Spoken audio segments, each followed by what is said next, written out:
Warmest welcome to you for this 101st minus 38 9sense horrific holiday special, featuring narration by Reverend Kevin I. Slaughter of Underworld Amusements. Expect nightmares to seal your soul. And special guest, Michael Anthony Mitchell of Pun Hell. When I heard they gave the baby gold, I was, to be frank, incensed. Darren Deicide of Agent Provocateur. I slipped a digit, but only as a finishing touch. Adan Ardan of Militant Eroticism. And do you guys think he has a cold? Or is he a junk shapeshifter? Jesse of I Dream of Jesse. 2 girls, 3 guys? Who knew our holes would go so unused? Aaron Cassavall of Down to the Crossroads. Are those tears? Pussy. Josh Lotta of Lottaland. I am calm! Cartoonist, this is calm for us! And music by Jeremiah Crow of Jeremiah Crow's insufferable one-man show.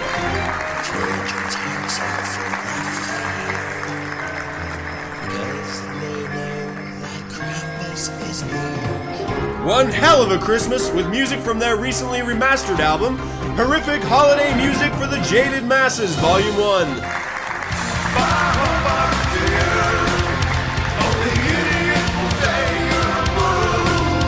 Sermo 3 with selections from Easy Listening for the Great Old Ones, Part 1.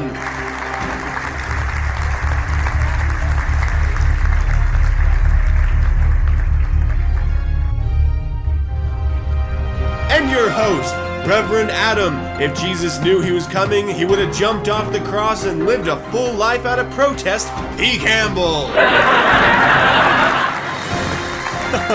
Thank you, Adam.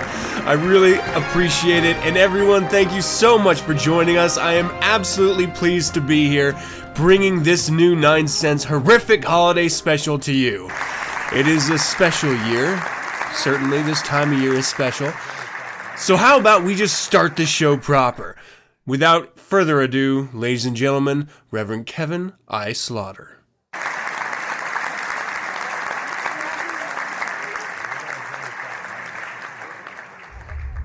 The pure snowflake falls from the blackest sky, descending to the infernal earth, the wind heralding its fall from grace.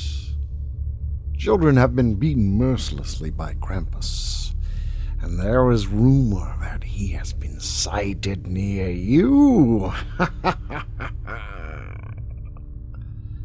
Let us retreat into the safe confines of this crypt, hidden in the acres of trees, cloaked in the sickly sweet embrace of the deepest night, and join, already in progress and with much anticipation, the wickedest of celebrations.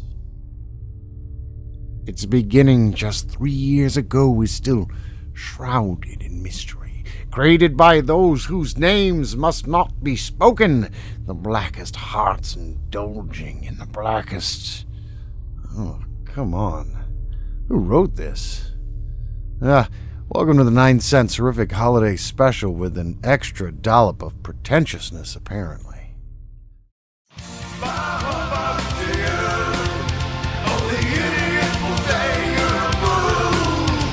I hate the Christmas season more than Ebenezer Scrooge. So here's a bah to you.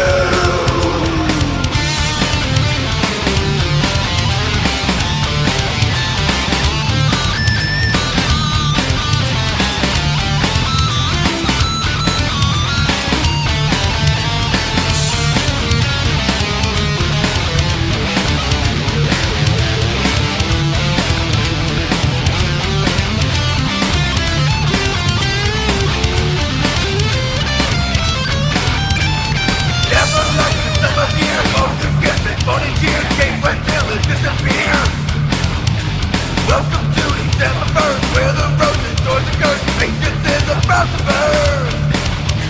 Christmas time is overrated every year. On a couple of days, they got to hibernated. You know I always find fun, how much people waste the money, boy, you'll get their annoying heart, yeah! Bah-humbug to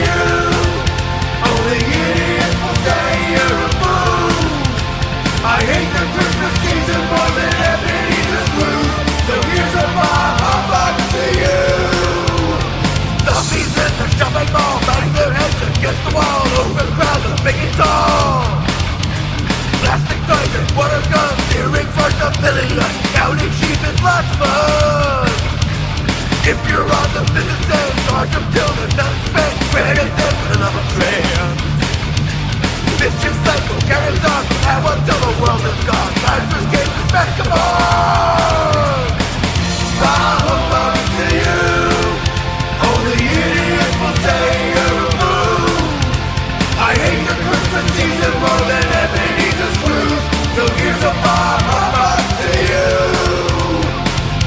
Humbug to you. Only idiots will say you're a fool. I hate the Christmas season more than Ebenezer Scrooge. So here's a humbug to you.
This is Church of Satan Reverend Bill M. of the Devil's Mischief on Radio Free Satan, wishing all of you 9sense listeners a happy and indulgent winter solstice. Fast away the old year passes, fa la la la la la la la la. Hail the new ye lads and lasses, fa la la la la la la la la. Sing we joyous all together, fa la la la la la la la la. Heedless of the wind and weather, fa la la la la la la la. Oh, I've got to hear that again. Deck the halls with boughs of holly, fa la la la la la la la la. 'Tis the season to be jolly, fa la la la la la la la la. Don we now our gay apparel, fa la la la la la la la la. Troll the ancient Yuletide carol, fa la la la la la la la. I thought gays were positive in 1881 when the song was first published with lyrics. Adam, let me in! What? Jesse, it is so great to see you. Thank you so much for stopping in on this very special holiday. Oh, God, what have you been eating? Your breath smells like sardines and eggnog, and not in a good way. I was eating. Yeah, I know. Sardines and eggnog. So what about the gays? Gays? In the song. The song you were just singing. The song you were just singing while ignoring me, knocking at the door, leaving me out in the cold. Deck the halls, don we now our gay apparel. Gay! Weren't the gays closeted when it was written? I have no idea when it was written. 1881. What? Are you drunk? 1881 was when Deck the Halls was first published in the Franklin Square Song Catalog. You know an awfully lot about carols. It's a passion. So weren't they in the closet? Like, I'm starting to feel drunk. Why is this? I don't know. Why does it matter? Because, Adam, if they were socially closeted and they were calling out a subculture centuries before they were accepted, even by today's bigoted standards... It means happy. What? Gay. It means happy. Or it did in 1881. It means happy. Don we now our gay apparel. Oh. Happy apparel for the holidays. So, what's the book you got there? Oh, right. Yeah, I came over to share this wonderful holiday classic with you. It's called How the Grinch Tried to Steal Christmas. Every Who down in Whoville liked Christmas a lot, but the Grinch, who lived just north of Whoville, did not. Why, for 53 years I've put up with it now. I must stop Christmas from coming. But how? Then he got an idea, an awful idea. The Grinch got a wonderful, awful idea. All I need is a reindeer. The Grinch looked around, but since reindeer are scarce, there were none to be found. Did that stop the Grinch? Ha! The Grinch simply said, If I can't find a reindeer, I'll make one instead. So he took his dog Max, and he took some black thread, and he tied a big horn to the top of his head. Then he loaded some bags and some old empty sacks on a ramshackle sleigh, and he whistled for Max. Then the Grinch said, Giddy up! And the sleigh started down toward the homes where the Who's lay a snooze in their town. All their windows were dark. No one knew he was there when he came to the first little house on the square. This is stop number 1. The old Grinchy Claus hissed as he climbed to the roof, empty bags in his fist. Then he slid down the chimney, a rather tight pinch, but if Santa could do it, then so could the Grinch. Then he slunk to the icebox. He took the Who's feast. He took the Who's pudding. He took the roast beast. Then he stuffed all the food up to the chimney with glee. Now, Grinned the Grinch. I will stuff up the tree. As the Grinch took the tree, as he started to shove, he heard the small sound, like a coo of a dove. He turned around fast, and he saw a small Who, little Cindy Lou who was no more than 2. She stared at the Grinch and said, Santa Claus, why? Why are you taking our Christmas tree? Why? My sweet little tot. The fake Santa Claus lied. There's a light on this tree. It won't light on one side. So I'm taking it home to my workshop, my dear. I'll fix it up there, then I'll bring it back here. But Santa, she said, a tear in her eye, my Bible suggests that your claim is a lie. Oh, come now, my girl, the Bible, you say. That's about a Messiah, not a reindeer or sleigh. Not that one, she fumed. The one by LeVay. And the Grinch merely stood there, stock still in dismay. It says good makes me happy, so good is each gift that was under this same tree you're trying to lift. Getting hold of himself, the Grinch, he replied, LeVay was a carny, and besides this, he's died. It's my tree, she cried and stamped down her foot. It's my tree, he heard through an earful of soot. Then she grabbed at his sack, yanking it free, scattering gifts willy-nilly about the tree. My gift, she screamed, snatching a box marked to Dad. I picked this one special to make Papa glad. My child, a gift given is no longer one's own. You rejoiced in the giving. Now leave it alone. The Grinch snatched the gift back, then muffled her hair. Every gift finds a home. Let your heart not despair. I serve our Savior Jesus, not a carny or his vice. I'll give these gifts to those he says us nice. And then the old Grinch, too clever by far, got down on one knee with the girl in his arms. Now tell me, my dear, what is it you want? Should these gifts go to brother, papa, or aunt? Or should this gift go to a child needing it most, one without family or presence, or beast for a roast? And then the true meaning of Christmas came through, and Cindy Lou found the strength of 10 Who's plus 2. Pushing the Grinch down, she snatched back the gift. She snatched back the tree and the presents from his sack. She took everything back, including the food. Then she faced the old Grinch, fearing not to be rude, and said, Get out, you thief! These things bring us cheer, but only when given to those we hold dear. And what happened then? Well, in Whoville they say that the Grinch's own guilt returned threefold that day. Maybe Christmas, He thought. only comes from a store because earned wealth spent on loved ones means a little bit more.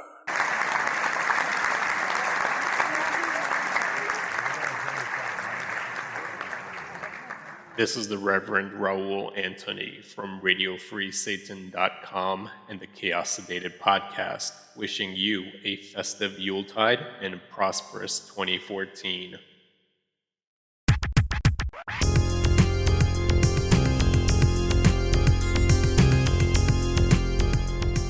Squeezing into a sleigh stuffed with billions of gifts makes Santa Claustrophobic. Ho, ho, ho, ho. There was a fourth wise man at the nativity who said, "When I heard they gave the baby gold, I was, to be frank, incensed." The very first Christmas, and it's already too commercial.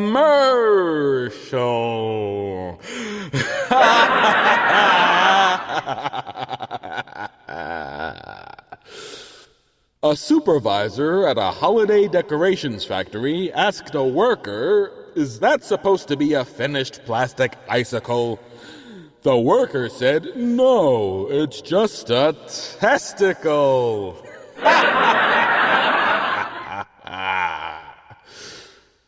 A woman had her car illegally parked on Christmas Day.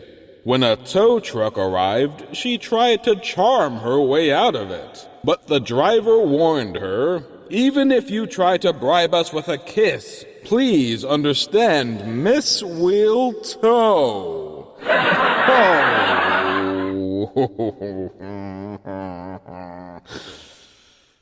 The holidays are a time for kindred.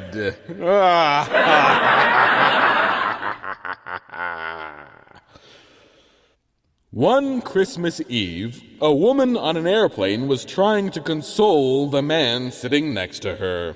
It so happened that he came from a family of famous but very abusive chefs.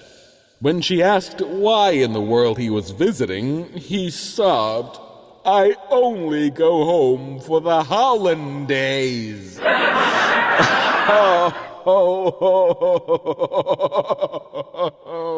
At his bar mitzvah, Jesus was a total demigodzilla. He yelled at one of the entertainers, "Hey, Noel! Noel!" No response. "Noel! Noel!" The performer reluctantly looked at the teen Christ, who shouted, "Bored is the king of Israel." Oy. A man shopping for presents at the mall saw, in the distance, two of his friends with a woman he didn't know, and shouted to them, "Mary, Chris, Miss."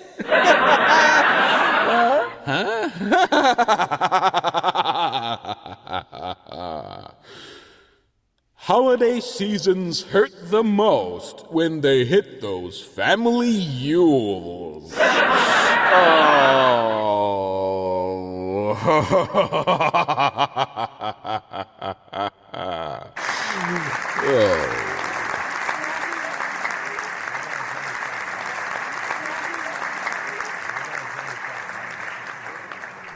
Season's greetings to my fellow heretics and heathens. This is Gyps Fulvus checking in with fun and festive delight, wishing you all one hell of a Christmas, a sinister solstice, a lustful Saturnalia, an indulgent Yuletide, and of course, a happy New Year with a happy ending. Spending the holiday with those you love is only trumped by spending it with those you respect. We now return to the extravagantly evil conclusion of the 9sense 5-way. Oh, I just threw up in my mouth.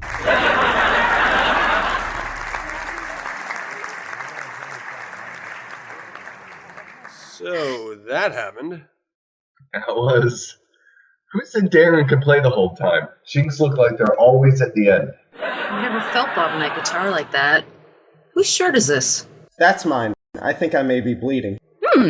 2 girls, 3 guys. Who knew our holes would go so unused? And who thought of using the pinky over and over again? Was it a good idea? It depends on whether you're talking about an actual pinky or got a black lace bra over here. Mine. I slipped a digit, but only as a finishing touch. I think someone slipped one on me. Whose skirt? That was the least of it, Adam. It's my skirt. Hey, I saw you took it like a champ. Are those tears? Pussy. Jesse, here's your red panties. Those aren't mine. What? So, whose are they? Boys? No. Don't wear any underwear. Those are mine. And no, I'm not crying. Hey, Dean, is this supposed to burn? Pussy. I should have moved the lube episode up. Can I just say, Jesse? Wow, Jesse. No, seriously, wow. I've seen some crazy Cirque du Soleil shit, but that was... Yeah, was anyone recording that? I wish. Where's Adam? He's in the corner, in the fetal position. He was there emotionally from the beginning. Hey, way to mail it in. Hey, Aden, Aden, whatever the fuck you call yourself. You step on my hair one more time, you're gonna get a stiletto heel to the balls, buddy. Hey, it was my bitch 10 minutes ago. And do you guys think he has a cold? I didn't see his junk shapeshift. I mean, Jesse, stand still so I can separate your hair real quick. I didn't see his junk at all. Slip him another digit. Dibs. Ooh, no thanks. Oh, all right. Since women are built to be gang. No, look. I forget how this got started or whose idea it was, but can we all agree never to speak of this again? No. I already posted it in the Facebook group. Does texting the hierarchy with photos count as speaking? Okay. Seriously, there were some really amazing moments, like the bottleneck guitar thing, Darren, damn. And Nadine, you really can't take it. Jesse and Aaron, that was a fucking dream of mine.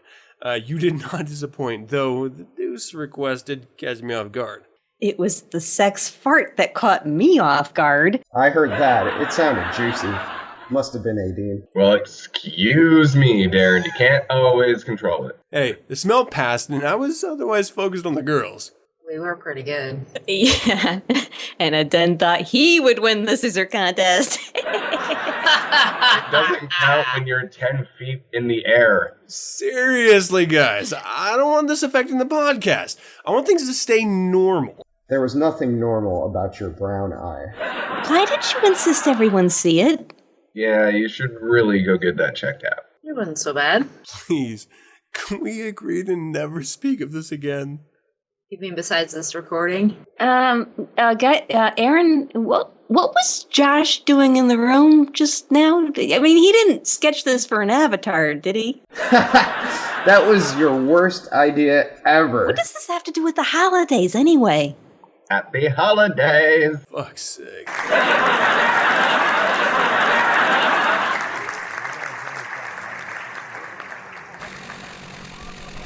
This is Les Hernandez from the Quintessentials wishing you a sinister solstice, and you're listening to 9sense with Reverend Adam Campbell.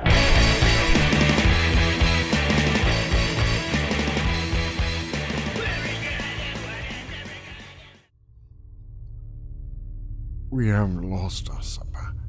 Laughed. That's hopeful. And truly enjoyed our time together, but our time for love is done. And the time for fright has begun! Here we are in the haunted backwoods of the Pennsylvania Dutch, home of the award-winning Appalachian green bean casseroles, shoe-fly pie, and plenty of hand-bone hicks, to meet the insufferable one himself. Go away, Ralph. I'm sick and tired of your 40-year-old twice-distilled rot gut moonshine aftershave lotion. Whoa, it's me, Adam. I got your message via Turkey Vulture. Can you not point that double-barreled walnut stock Remington shotgun? No compass in this stock. Huh. In my face? Oh, yeah. Sorry, Ralph's been bugging me about shrunken heads, moo-moos, and his papa's after doohickey lotion. The hell is after doohickey? You know what? I'm leaving it alone. So, can I come in? Okay, Barnabas, if you need the formal invitation. Hey, I got this great tune that will jumpstart your old creaking bones. It will warm any blackened heart and send chills of joy through the Yuletide season. That sounds amazing. Look, after the trip I had, I need a little pick-me-up. I don't suppose you had any of that moonshine lotion left over, do you? Why not just pull up a chair and open up your ear holes? This song will make up for that long journey.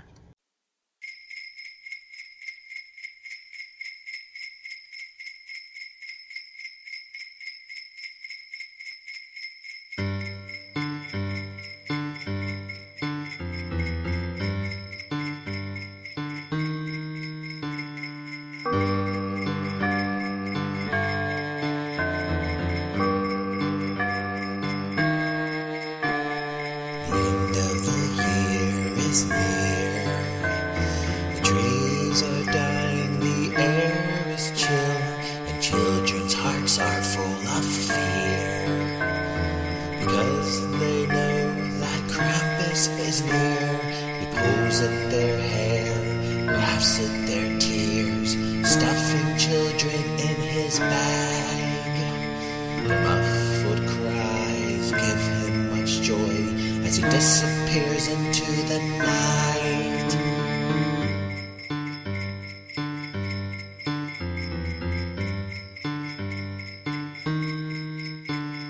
Cloven hoofs, goat horns, and fangs. The tongue of the Christmas devil rolls about. His claws hold heavy rusted chains. He lashes the children who all have him bad. He pulls at their hair, laughs at their tears, stuffing children in his bag.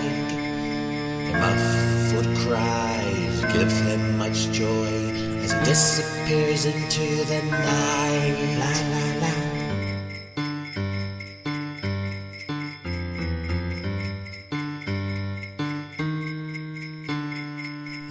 It's a dark Christmas this year.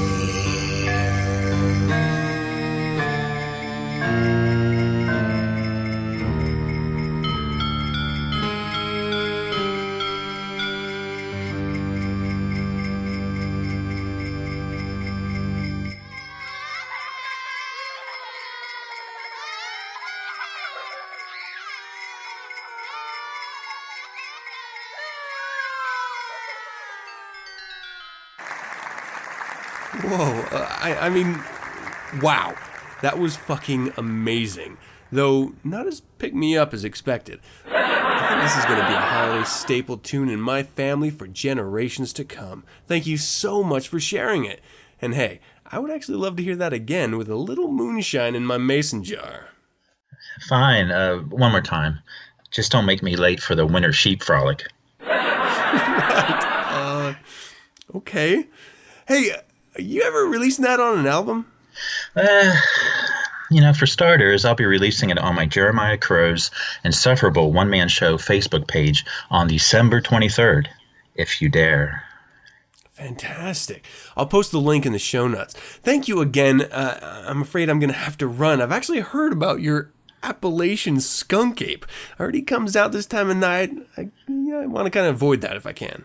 Oh, and he likes them molars. I hear he's building a grill out of human teeth.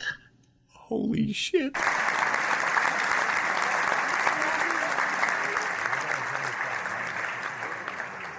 Hello, this is Michael Anthony, the sadist behind Pun Hell, wishing you a holiday season full of mirth and 9 cents. Ho, ho, ho, ho, ho, ho, ho, ho.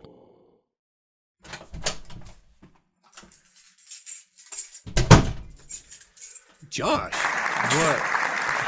It's good to see you. What are you doing? You think you can walk all over me? Walk? Oh, no, I don't understand. Does Aaron know you're here? You'd like that, wouldn't you? Do you think I haven't been listening to your trite little shitcast? Do you think I haven't? Why do you have a gun? Noticed you fawning over Aaron every tiny episode? Josh, you need to calm down. I am calm! I'm a cartoonist. This is calm for us. But I suppose you wouldn't have known that, would you? Graphic designer. The poor man's artist. What is this about? Have you been drinking? Did you red-eye over here? What is this about? What could this be about? You try to steal my life? My fiancée? She is not my Christmas present to you! I'm married. I have children. Think about what you're doing. I'm not trying to steal your girl. Fiancé. Fiancé, fine. I'm not trying to steal her. Then why? Why, baby? It's cold outside. Why that song? Were you trying to use your little, devil horn or what have you to seduce her? You want her. Admit it. I knew it. But you know what? I think I do have a present for you. It's okay. You don't have to. Oh, but I do. Do you see the glove on the desks? Put them on. But they're women's gloves. I don't think they'll... Do it! Josh, please. Please don't kill me. You have a beautiful girlfriend, fiance. I like to flirt, but that's all it ever was, I swear. Now sing. Please, Joss. This is... Sing! I really can't stay. Baby, it's cold outside. I've got to baby, go away. It's cold outside. This evening. Hoping that you drop it. Hold your hands, they're just like ice. My mother will start to Beautiful, what's your hurry? Mother will be facing the floor. Listen to the fireplace roar. I'd better scurry. Beautiful, please don't hurry. Maybe just a half. Put your records on while I pour. The neighbors might think it's bad out there. Say, what's in this? There happens to be hot out there. I wish I knew. Eyes like starlight now. To save the spell. I'll take your hat. Your hair looks swell. I ought to say no, sir. At least I'm gonna say that I tried. What's the sense of hurting my pride? I really can't stay. Don't hold down. Baby, it's cold outside.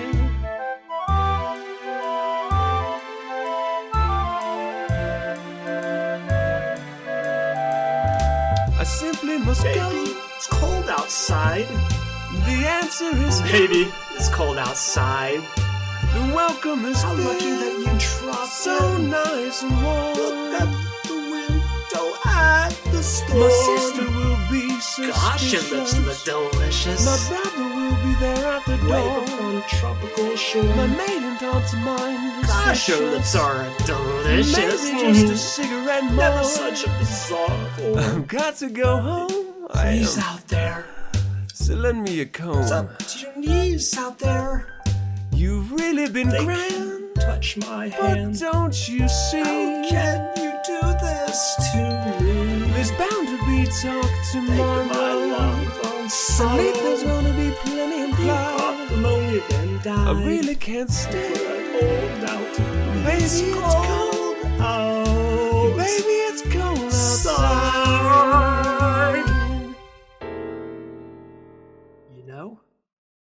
I think that was beautiful. It was nice. The gun. It wasn't loaded. I know.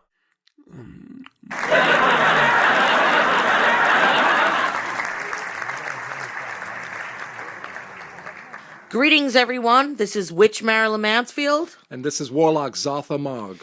And we are from Old Nick Magazine. We'd like to wish you all a hellish holiday and a hedonistic new year. Don't forget to tune into Old Nick's Peep Show right here on 9sense. Hail Satan! And now we'd like to present a very special holiday edition of Creature Feature. Did you just call me a hoe? All right, so what do we have this very special episode? I think we're going to have holiday movies, our favorite holiday movies.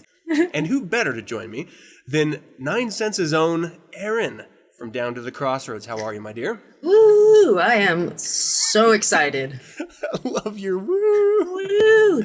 Sounds so excited. Okay, well, we've had a little bit of time to think about this, and I'm pretty excited to give mine, but... You start. Lady, no, you go first. No, I want ladies to go first. No. You don't? I You hate really don't want it to go when first? you do that. Oh, I'll go first. No, I'm going first. I'm going first. I'll put on my wife's bra. I'll go first. So I'm the lady. No. Okay, so the movie I picked was Eyes Wide Shut. Are you kidding me? Yeah, why? Is what that are yours? the chances we picked the same movie? Are you fucking kidding me? Yeah. Oh, good. You're such a dick. I totally believed you for just a very minute second. Eyes Wide Shut. I did not see that coming. Have you ever seen the movie? I love the movie. Oh, good. Then you know it has a very Christmas atmosphere to it. It does. It definitely qualifies as probably my favorite Christmas movie now. I had to rewatch it, fairly recently for it to become one of my favorite holiday movies, but it definitely has. There's so much. Did you not like it the first time, or did it just not have the impact? I both. I don't think I liked it the first time I saw it because, let's see, it came out in 99. So I was, I don't know, a teenager-ish. And it didn't mean much to me at the time. And so I didn't watch it again for a really long time. And then when I finally did, I realized that it's probably one of Kubrick's best movies. I totally dig that fucking movie, and everyone I've ever talked to really hates it. Oh, really? It's weird, yeah. A lot of people do, and they can make, I've heard very good arguments as to why some people don't like that movie, and, they're perfectly entitled to their opinion about it, but I think Fuck them, no they're not. I mean, I think if you don't watch this movie, you're kind of missing out. I don't know, I wouldn't go so far as to say it's an important movie, but it's a great movie, and it stands up next to any of his movies, even his best, Full Metal Jacket or whatever you might consider his best movie, but I think it's terrific. What about it do you like the most? I mean, what is it that draws you to it? Oh, well, probably the ambiance, the fact that he'd almost entirely used practical lighting, so that's why it's so heavy on the Christmas lights, is because he was using that as actual lighting. There were some other light sources, but for the most part, he tried to stick with just, practical lighting. And so there's so many Christmas trees, there's so many Christmas lights, and I think that's probably what I like most about it, maybe. It's a good movie. There's some rough spots, and I think Nicole Kidman is a huge speed bump in this movie.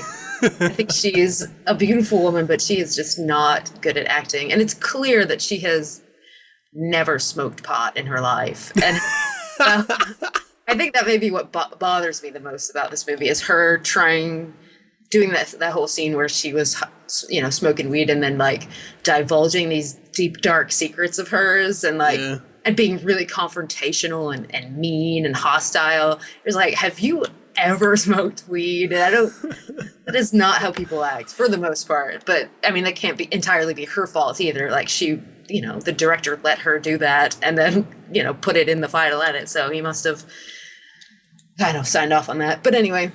I think there had to be a little bit of that aggression there, though, in order to carry the animosity with Tom Cruise's character. Oh, I mean, for sure that had to be there.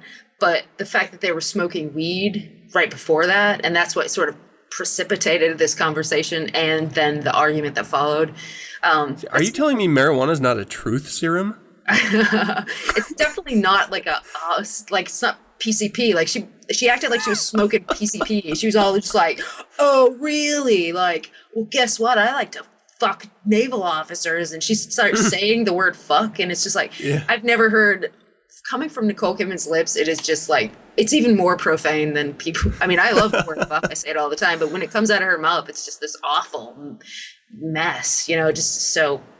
Anywho, Nicole Kidman's not my favorite, but obviously, just in this movie, maybe all of them. I don't know. I don't watch the movies, but yeah, I think that the part of the reason this movie suffered so much was because Tom Cruise and Nicole Kidman were married. They were married at the time, and it was sort of people went there kind of, I think, probably expecting to see just them it's this Last Tango in Paris kind of just movie about sex, and when it wasn't that, I think that's why it gets sort of a bad rap. Yeah. It did have really truly amazing sequences in the movie itself that seemingly are completely removed from the main storyline, and that's really what I loved about that film personally, is that you had obviously this main storyline which was really interesting, and it sort of struck a chord with the occult lover inside me. Oh, definitely. And that's later on, obviously, in the story. But then there's these sort of just side sequences, like the costume store owner's daughter. Yeah. That just seemingly had nothing to do with anything, but it just sort of added a layer of life to the world the movie was taking place in, and added to that sort of seedy underbelly that you would later in the movie, be revealed wholeheartedly, sort of pulled the rug out from under you, whoa, this shit is happening. Yeah. It's very dreamlike, the whole movie. And it's actually based on a book that was called The Dream Story. I think in German, I don't know what the German word is, but so it was called Dream Story in the original language, the novella was. And it's a very dreamlike movie.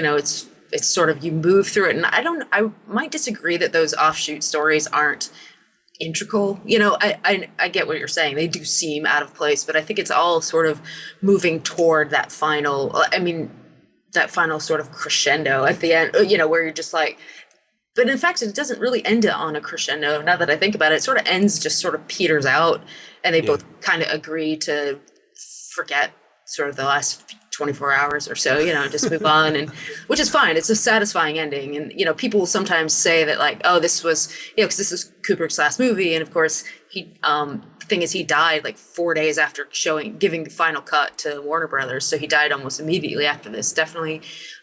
But people, sometimes I've heard it described as his unfinished masterpiece, but he finished it. He went all the way through. It was like they're actually in the Guinness Book of World Records for having the longest constant movie shoot. Really? Yeah, they worked for 400 days on this movie, which is huge, and with no major breaks. They broke for weekends or whatever it is, but they didn't. That was 400 straight days, basically. So but he did finish it. It was all the way. It was all his. So people who try to sort of dismiss it as not, oh, it's a bad movie because he didn't have final edit or whatever, but in fact he did, and it was fine. But that's sort of the fact that he died really soon after turning it into the studio, that also goes to like all of these conspiracy theories that are sort of centered around this movie, which is really fascinating to me. Like, there's a whole lot of symbolism in the movie that's undeniable, but you can look it up. There's like conspiracy theorists who think that this movie, that Kubrick was killed because he made this movie because it has to do with the Illuminati or yada yada. He divulged secrets or something? Yeah, like he showed too much. He pulled back the curtain too much, and people, it's like most conspiracy theories. It's just sort of like, wow, like you really believe that stuff. But there's very compelling evidence, and I'm not a conspiracy theorist by any stretch of the imagination, but I am very fascinated by people who believe in that sort of thing, because they have these just crazy, wild imaginations, and you're just like, oh my God, tell me more about your crazy fucking theory. But then you just get mad at them because they're idiots. I didn't know about. I'm gonna have to look up those theories, because I'm a huge fan of conspiracy theories, but I don't really buy into any of them. But I still love hearing about them, and I like watching a good movie. You like to lose yourself for a moment in what ifs. I was so into that stuff when I was a kid. Hell yeah. Yeah. But there's I think it's called like the hidden and not so hidden history of, you can Google it and find all these great conspiracy theories. Well, I'm watching that again tonight. Good. You totally should. That's awesome. I didn't even think of it as a holiday show. Mm-hmm. Like, even though it is, like, it starts at a holiday party.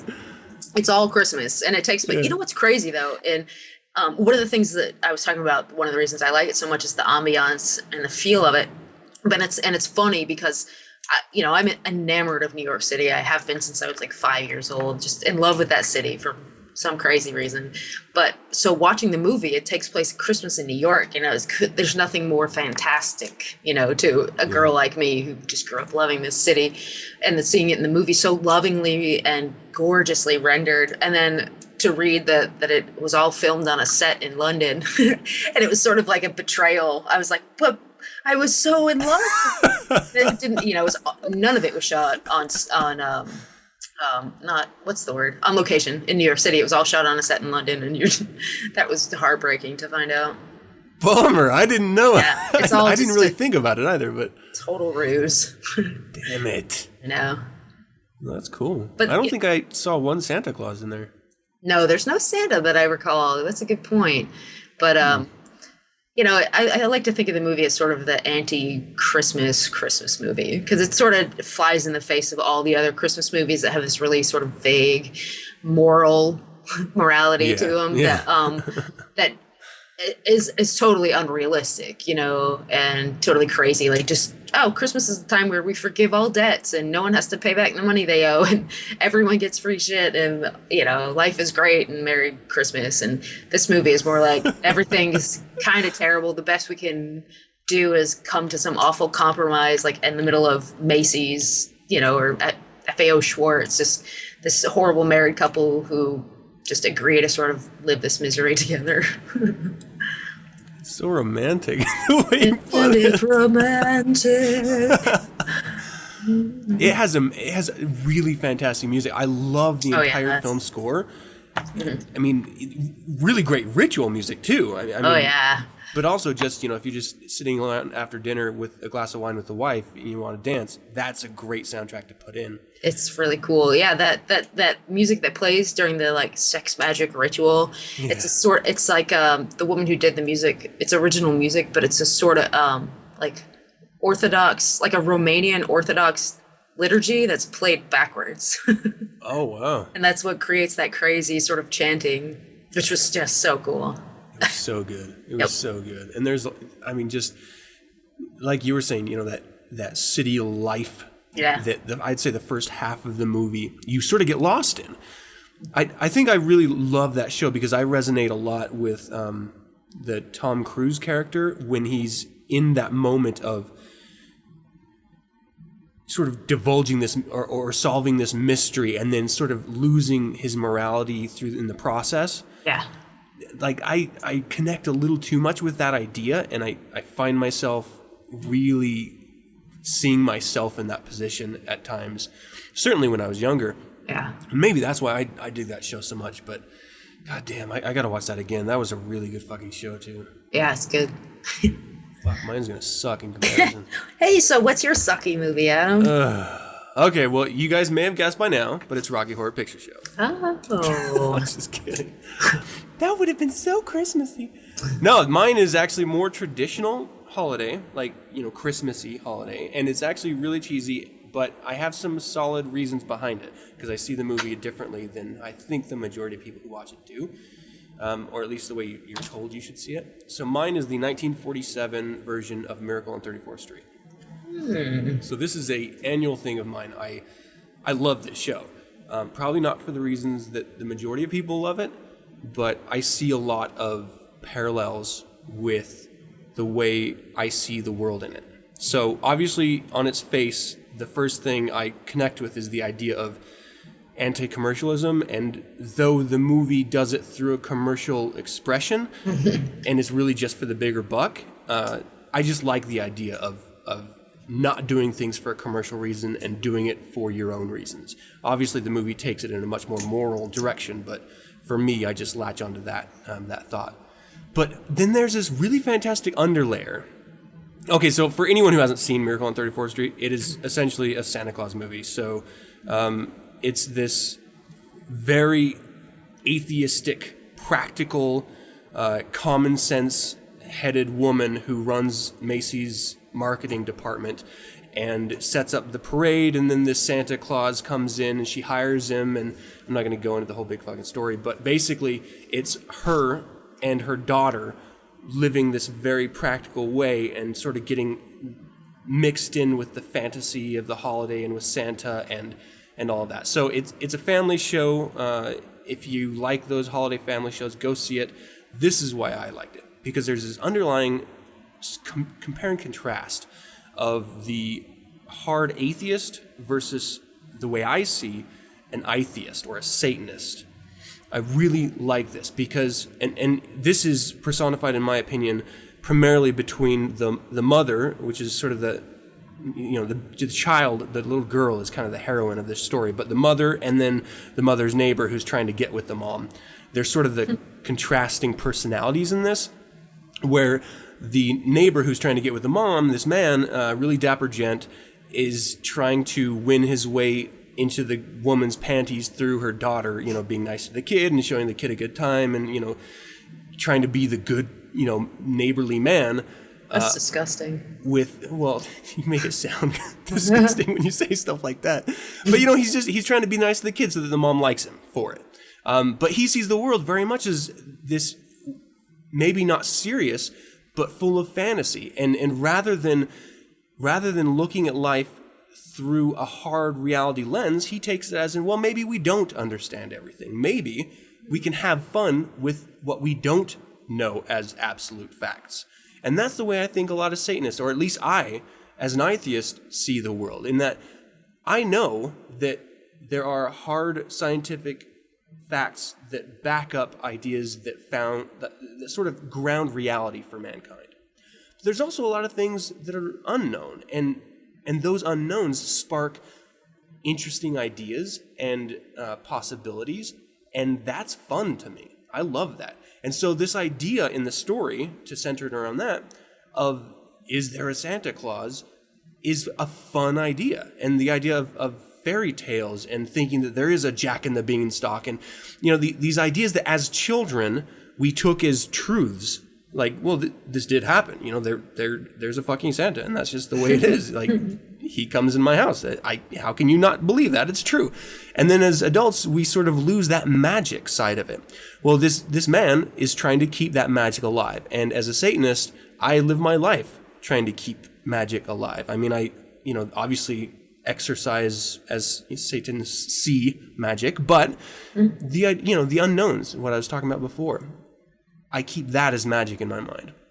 And so I connected it with that, where she's this hardcore atheist, like, it is not fact, it cannot possibly be fact because it doesn't match my worldview and it's not common sense.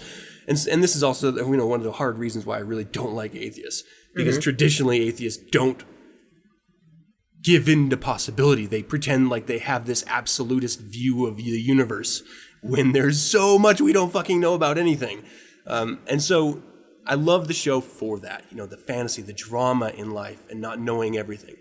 And then to remove it from that, there's this Santa character who, throughout the whole show until the very end, and even then, it doesn't absolutely state that he's Santa Claus, but he says he is, but there's no evidence brought forth about it. It's still always shrouded in mystery, what ifs, and stuff like that.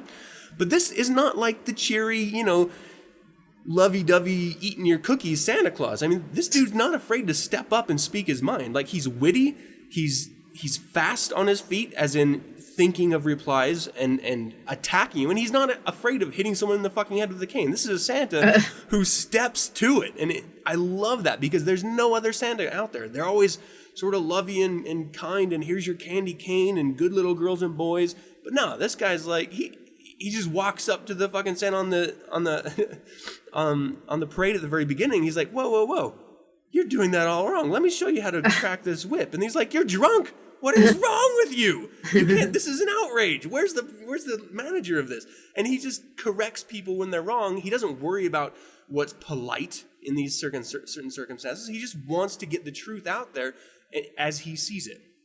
I love that approach to a Santa Claus, and it really makes me think of and I identify with that in that, Santa is this misunderstood abstract creature. And I like to think, through my life experience, Satanists are completely misunderstood abstract creatures too. Rather than seeing the world the way that everyone else tells us it should be, that is not the way it is. We define ourselves, and we own who and what we are, and we don't make compromises if it's not worth making compromises to us. And though, at times we may have struggles, as he does in this show, we still work through it and keep a firm concept around what and who we are. I really dug that, and I'm really reading into this, but this is kind of what I do for movies. That's great. I've never considered Miracle on 34th Street that in depth. I actually don't know if I've ever seen the whole thing all the way through. I'm probably ruining it for you. No, that's fine. I mean, I've always known the story. It's one of those things. So the story is really based around this idea of you are who society says you are, and you are defined the way that the world sees you. And so the struggle in the movie is that he can't be Santa Claus because we don't, as a society, believe really in a Santa Claus. And so it's impossible.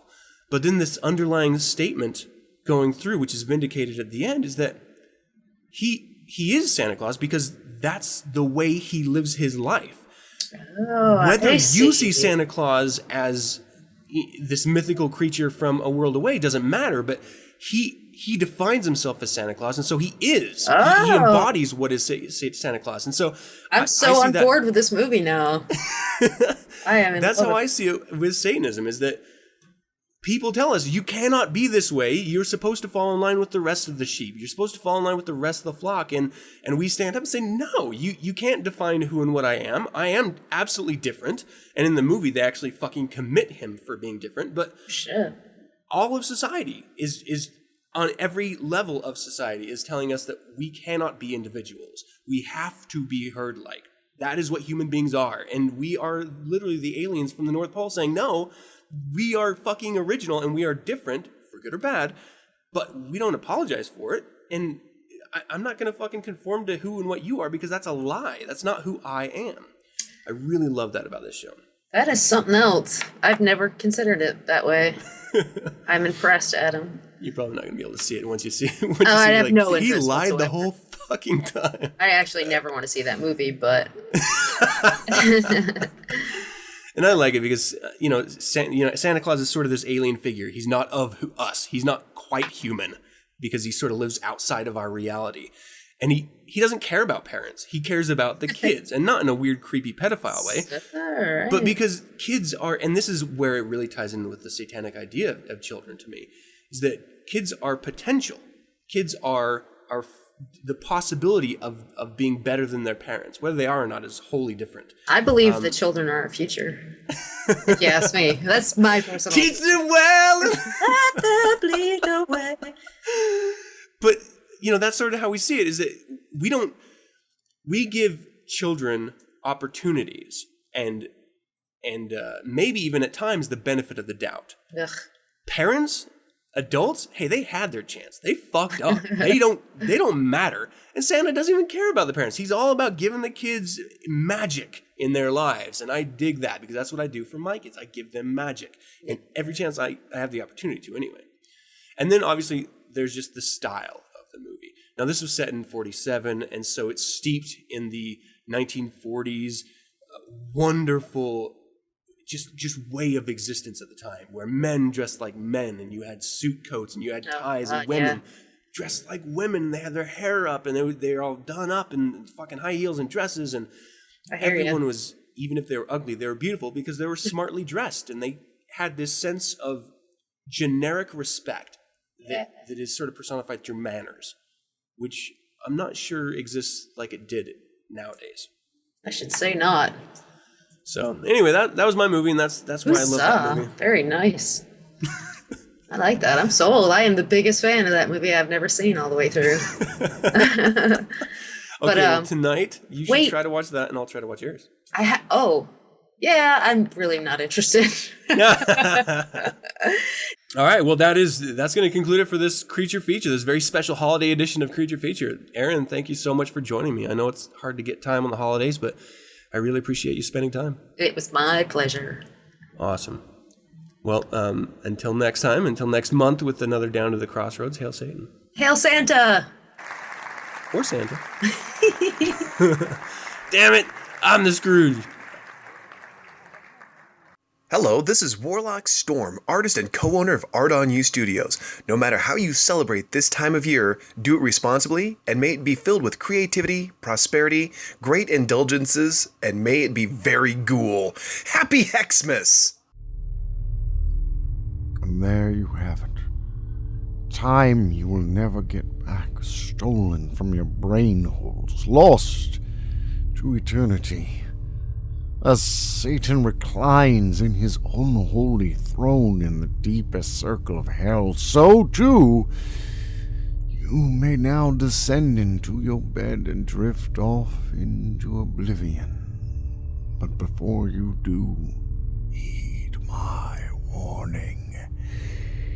If this is the last sound you hear before your wintry slumber, expect nightmares to seal your soul with images of nude 9sense hosts dancing. Oh, God, this is...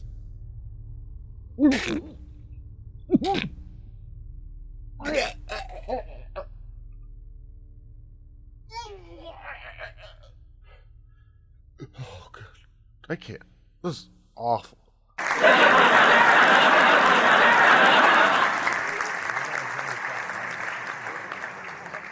And that's going to do it for the 9 Cents Horrific Holiday Special. Thank you for tuning in. I would like to give special thanks to Reverend Kevin I. Slaughter of UnderworldAmusements.com, Josh Latta of Lattaland.com, Michael Anthony Mitchell of Punhell.com, Jeremiah Crow of JeremiahCrow.com, Gyps Fulvis of OneHellOfAChristmas.bandcamp.com, Slesk of Sermo3.slesknet.org, and of course, the amazing contributors to 9 Cents, Aaron Cassaval of Down to the Crossroads, Darren Deicide of Agent Provocateur, Jesse of I Dream of Jesse, and Aden Arden of Militant Eroticism. And I would like to thank you, the listeners of 9 Cents.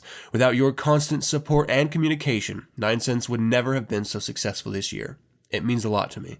Together, we have just finished another productive year defining the greater satanic conversation. I would also like to give a closing shout-out to the hierarchy of the Church of Satan, and Magus Gilmore and Magister Nadramia specifically, for doing such a wonderful job representing our organization, and never wavering in the face of its many detractors. Check out churchofsatan.com and support the organization that stands up as the sole defender of Satanism in the world. Remember to tune in every week to 9centspodcast.com for a new episode of 9 Cents. And once again, I am your host, Reverend Adam P. Campbell, wishing a wonderful and responsible holiday, however you celebrate it, and a happy and productive new year. And to close out the show, we're going to be listening to a little One Hell of a Christmas with Auld Lang Syne. Hail Satan!